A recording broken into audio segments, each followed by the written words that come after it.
समजा 4 मित्र गेले की नेमकं जेव्हा आता ते दिसतं आता वेटर बिल घेऊन येतोय तेव्हाच त्याला वॉशरूमला जायचं असतं किंवा त्याला तेव्हाच असा फोन करायचा असतो की तो थांब मी थोडं तिकडे जाऊन बोलतो बस.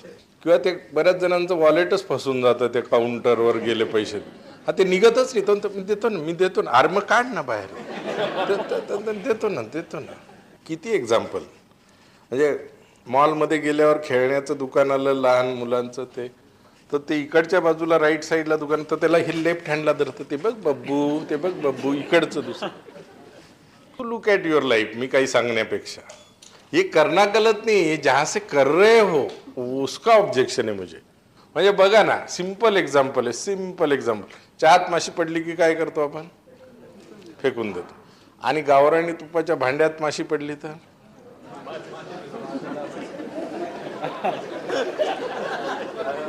ती माशी काढून फेकतात आणि त्याच्यात एक पाण्याचा थेंब असा मारतात. हे जे एक सेंटेंस है ना लिहिलेलं आपण जो हमने सुना है ना बचपन से वो पैसे का कॉन्वर्सेशन हमें ड्राइव करता है डे टू डे जिंदगी में इस तरह से जीने के लिए. We act this way because of the past regarding money we have. हा सगळा भूतकाळ पैशाबद्दलचा इथे जमा करून ठेवलाय आपण. ही खूप मोठी कावकाव जमा करून ठेवली आपण पैशाबद्दलची. ही कावकाव आपल्याला ड्राइव्ह करते लाईफमध्ये and it keeps us away from the real money.